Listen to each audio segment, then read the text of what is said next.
하나님 말씀은 사무엘상 1장 19절로 28절 말씀입니다. 오직 여호와께서 그의 말씀대로 이루시기를 원하노라. 이것은 엘가나가 자기 아들 사무엘을 하나님께 서원한 대로 바친다고 할 때 한나에게 그렇게 허락하며 고백했던 말입니다. 지난날 한나의 불행은 아들이 없던 문제로부터 시작되었습니다. 처음 그가 남편 엘가나와 결혼을 하였을 때에는 자신을 사랑해주는 남편을 만나 행복한 결혼 생활을 누릴 수 있었으나 시간이 지나도록 자식을 얻을 수 없게 되자 비록 남편이 그것 때문에 자신을 미워하게 된 것은 아니었지만 한나 스스로가 점점 삶의 기쁨을 잃어가기 시작했던 것입니다. 이렇듯 한나에게 있어서 자식을 낳지 못하는 문제는 더 이상 그 어떤 것에서도 기쁨을 얻지 못하게 하는 근본 원인이 되어버렸고 여자로서 누려야 할 자신의 행복 중에 가장 중요한 부분에 심각한 문제가 생긴 것이었습니다. 엘가나는 여전히 한나를 사랑했지만 아들이 필요한 것은 가문의 대를 잇는 문제였기에 결국 아들을 낳기 위해서 두 번째 아내를 얻어야만 했습니다. 이것은 첫째 아내 한나를 미워하거나 버리려 했던 것이 아니었지만 아들을 얻기 위한 엘가나의 이러한 선택이 한나에게 있어서는 자신의 자존감을 완전히 무너지게 하였고 그 마음에 실질적인 상실의 아픔을 겪게 하는 사건이 되었습니다. 그렇지만 한나가 엘가나를 원망할 수 있는 부분도 사실 아니었습니다. 또한 분인나는 두 번째 부인으로 엘가나의 집안에 들어와 남편이 원하는 자식을 낳게 되면서 집안에서 실제적인 영향력을 행사할 수 있었기에 이러한 분인나 앞에서 한나는 더더욱 아들을 낳지 못해 스스로 눌려있게 되었고 그저 동네 북과도 같은 존재가 되어버렸습니다. 비록 자신을 무시하고 격동케 하는 분인나의 모습이 너무 화가 나기도 하고 속이 상했지만 자식을 낳지 못하는 자신의 모습을 보면서 그저 스스로를 원망할 뿐이었습니다. 이러한 한나의 슬픔과 눈물의 탄식은 사람에게서 원인을 찾아 원망할 수는 없는 문제였습니다. 누구 때문이라고 말할 수도 없어요. 어느 누군가가 한나를 그렇게 망하게 한 것이 아니었기 때문이었습니다. 이것은 여호와 하나님께서 한나 자신에게 임신하지 못하게 했었던 부분임을 성경은 증거하고 있습니다. 그런데 누구나 하나님께서 임신하지 못하게 하신 것이라고 쉽게 말들은 할 수 있지만 이에 대한 해석은 한나 자신과 또 그의 대적이 되는 분인나나 또 다른 사람들과는 그 이해하는 부분이 분명히 차이가 있었습니다. 분인나의 경우는 한나가 임신하지 못하는 것을 하나님께 죄를 지어 하나님의 저주를 받은 문제로 정죄함으로 한나를 격동케 하였지만 한나는 자신이 누구보다도 하나님을 더 사랑하려고 노력을 했던 자였고 그렇게 하나님께 정죄를 받을 만한 일은 하지 않았기에 아들이 없는 자신의 현실과 침묵하시는 하나님 앞에서 그저 통곡하며 울 수밖에 없었던 것입니다. 결국 이러한 한나의 현실은 한나가 어느 누구에게 찾아가서 자신을 하소연하고 변명할 수 있던 문제가 아니었기에 아무도 없는 성전에 홀로 나아가 하나님 앞에 자신의 통한의 심정을 그저 눈물로밖에 내세울 수 없었던 것이었습니다. 그러나 이러한 한나의 고통스러운 상황은 하나님께서 한나를 당신 앞으로 이끄시기 위한 은혜의 섭리이셨습니다. 한나의 기도는 이렇게 시작된 것이었습니다. 한나가 왜 하나님께 홀로 나갈 수밖에 없었을까요? 그것밖에 갈 곳이 없었어요. 그분밖에 만날 분이 없었어요. 여러 사람 중에서 하나님을 선택한 게 아니에요. 그것밖에 없었어요. 아무에게도 말할 수 있거나 하소연하거나 진행할 수 없었기 때문에. 그렇지만 그것이 한나가 하나님께 나아갈 수 있는 하나님의 은혜의 섭리였다라는 것입니다. 이렇게 시작된 한나의 기도는 그 시작이 슬픔과 탄식으로 가득 찬 감정이 호소한 기도일 수밖에 없었습니다. 그 내면의 슬픔과 고통이 그녀를 성전으로 이끌었기 때문이었습니다. 그래서 그의 기도는 울고 통곡하고 탄식하고 그랬습니다. 그것은 어떤 거룩하고 정서적으로 안정된 어떤 상황 속에서 드려지는 기도가 아니었어요. 그냥 탄식하며 울음이었던 것입니다.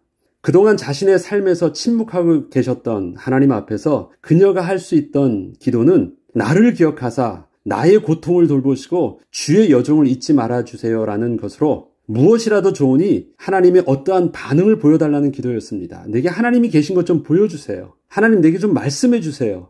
그런 하나님의 반응을 지금 요구하는 것이었습니다. 왜요? 하나님은 너무 침묵하고 계셨기 때문입니다. 사무엘상 1장 10절에 보면 한나가 마음이 괴로워서 여호와께 기도하고 통곡하며 서원하여 이르되 만군의 여호와여 만일 주의 여종의 고통을 돌보시고 나를 기억하사 주의 여종을 잊지 아니하시고 이렇게 스스로 버림받은 것처럼 느끼고 있던 한나가 하나님의 어떠한 관심과 반응을 간구하며 할 수 있었던 기도는 만약에 응답을 주시면이라는 조건적 기도와 아들을 하나님께 바치겠다는 서원의 기도였습니다. 그리고 그러한 기도는 그가 하나님 앞에서 가장 강력하게 자신을 어필할 수 있게 하는 유일한 것이기도 했었습니다. 그에게 하나님이 침묵하지 않으신 모습으로 그가 하나님을 만난 경우나 그런 응답이 있었다면 만약에란 말이 필요 없어요. 그런데 그는 하나님의 침묵 속에서 하나님을 경험한 적이 있어요. 하나님이 계시다면. 그래서 만약에라는 그 부분 속에서 하나님 앞에 어필할 수밖에 없었습니다. 있는 것입니까? 계신 것입니까? 안 계신 것입니까?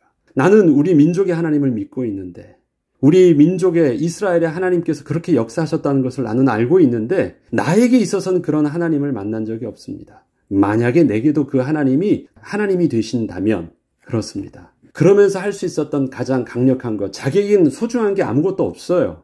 그래서 가장 소중한 것은 하나님 내게 소중한 것을 주시면 그 소중한 가장 귀한 것을 하나님께 드리겠다라는 것이에요.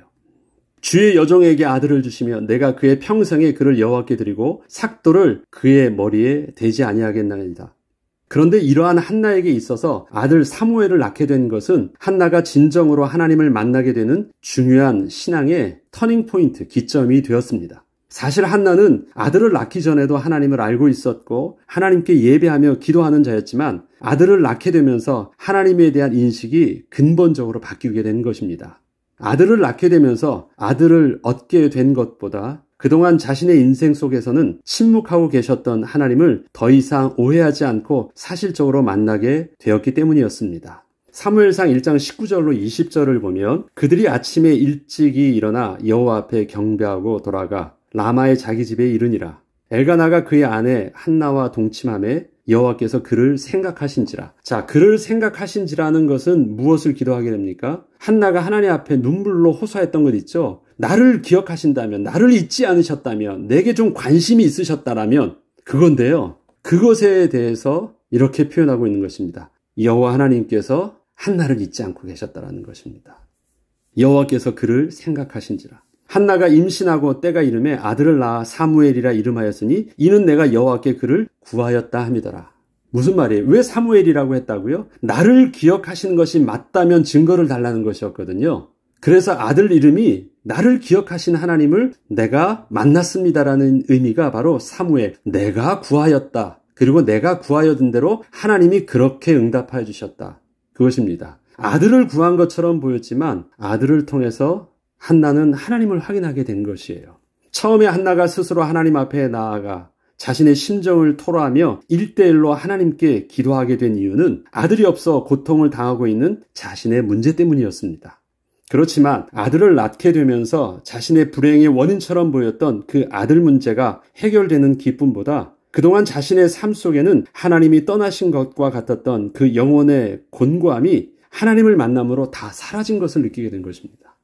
하나님께서는 나를 기억하여 주셨습니다. 그리고 돌보아 주셨으며 내가 기도를 했는데 나의 기도에 반응을 해주셨습니다. 나는 하나님께 버림받지 않았고 하나님은 거룩하시고 신실하신 나의 하나님이심을 내가 알게 되었습니다. 나는 진정으로 하나님을 만났습니다. 그 이스라엘의 하나님이 나의 하나님이심을 내가 확인하게 되었습니다. 이러한 고백을 한나가 하게 된 것이었습니다. 이렇듯 한나는 하나님께서 자신에게 아들을 낳게 하심으로 자신의 인생 속에서 하나님을 만나는 기쁨을 얻게 되므로 지난날 자신의 슬픔의 근원이 아들 문제가 아니었음을 확실하게 깨달을 수 있게 되었습니다. 자신의 기도에 응답을 주시는 하나님을 체험하게 되면서 지난날 불행했던 것이 자기 속에 아들이 없어 그런 것이 아니라 자신의 인생 속에서 주인으로 계셨던 신실하신 하나님을 잘 몰라 그렇게 불행했던 것이었음을 실질적으로 깨닫게 된 것이었습니다. 한나가 하나님을 진정으로 알게 되었다는 것은 아들을 낳은 후에 그가 하나님 앞에 그 아들을 헌신하는 모습을 보면 정확하게 알 수 있습니다. 이렇게 진정으로 하나님을 만나는 은혜를 누리게 된 한나는 이전에 아들을 낳기 전 하나님께서 서원하여 기도했던 내용을 다시 기억하였습니다. 비록 그때에는 하나님을 잘 알지 못해서 그저 자신의 원통함과 간절함만을 가지고 그렇게 강력하게 어필하기 위하여 했던 그 서원의 기도였지만 이제는 자신이 만난 거룩하신 하나님께 가장 소중한 것을 감사함으로 드릴 수 있는 온전한 마음으로 그 서원대로 아들을 평안하게 기꺼이 진실되게 드릴 수 있게 되는 것입니다. 사무엘상 1장 21절부터 24절을 보면 그 사람 엘가나와 그의 온 집이 여호와께 매년제와 서원제를 드리러 올라갈 때 그 다음 해를 말하는 것이죠. 오직 한나는 올라가지 아니하고 그의 남편에게 이르되 아이를 젖대거든 내가 그를 데리고 가서 여호와 앞에 뵙게 하고 거기에 영원히 있게 하리이다 하니 그의 남편 엘가나가 그에게 이르되 그대의 소견대로 좋은 대로 하여 그를 젖대기까지 기다리라. 오직 여호와께서 그의 말씀대로 이루시기를 원하노라 하니라. 이에 그 여자가 그의 아들을 양육하며 그가 젖대기까지 기다리다가 젖을 뗀 후에 그를 데리고 올라갈새 수소 3마리와 밀가루 1에바와 포도주 1가죽부대를 가지고 실로 여호와의 집에 나아갔는데 아이가 어리더라. 현재 갓난 아이를 품고 있는 한나는 해마다 절기가 되면 남편과 함께 제사를 드리러 올라가던 그 발걸음을 멈추고 아이 사무엘이 젖을 떼기까지 기다리고 있다가 아이가 젖을 떼면 아이를 영원히 하나님께 나실인으로 바치겠다고 남편에게 말을 하고 있습니다. 이러한 한나의 모습에는 지난날 하나님께 그렇게 고통을 호소하며 슬픔에 북받쳐 아이를 바치겠다고 했던 그런 감정적 모습은 전혀 보이질 않습니다. 아주 차분하고 진실되며 분명한 의지를 가지고 계획한 대로 그렇게 진행을 하겠다고 겸손히 말하고 있는 아주 영적으로 안정된 한나의 모습이 보이고 있는 것입니다. 이러한 한나의 말을 들은 남편 엘가나는 이렇게 답변을 해줍니다. 이르되 그대의 소견에 좋은 대로 하여 그를 젖대기까지 기다리라. 그런데 이러한 엘가나의 답변은 조금 특이합니다. 분명히 엘가나는 사무엘의 아버지였고 사무엘은 가문의 대를 이을 집안의 장남이 되는데 그렇게 어렵게 낳게 된 그 아들을 남편인 자신과 아무런 상의도 없이 한나의 자신의 일방적인 서원 기도 때문에 그렇게 하나님께 바친다고 하는 그 말을 엘가나는 그렇게 하라고 허락해 주고 있는 것입니다. 이것은 엘가나가 한나의 서원의 기도를 오직 한나의 뜻으로만 받아들이지 않았기 때문이었습니다. 그래서 엘가나는 이런 식으로 표현을 합니다. 오직 여호와께서 그의 말씀대로 이루시기를 원하노라. 아니 언제 여호와 하나님께서 엘가나와 또 한나에게 말씀을 하셨어요? 그런 적이 없어요. 그런데 하나님의 음성으로 인정한 것은 한나가 하나님께 서원의 기도를 하게 된 것을 한나의 말이 아니라 한나의 입술을 통해서 하나님께서 그렇게 말씀하게 하셨던 하나님의 음성으로 들은 것입니다. 그래서 여호와께서 그의 말씀대로 이루시기를 원하노라라고 고백을 한 것입니다. 한나의 서원의 기도를 하나님의 뜻으로 겸손하게 받아들였다라는 것입니다. 이처럼 엘가나는 한나의 서원 기도 속에서 하나님의 뜻을 보았고 그대로 하나님의 뜻에 순종한 것이었습니다. 마침내 때가 되어 사무엘이 아직 많이 어렸지만 젖을 떼자마자 하나님께 서원했던 대로 엘가나와 한나는 부부가 함께 서원의 예물을 가지고 여호와의 집으로 올라가게 되었습니다.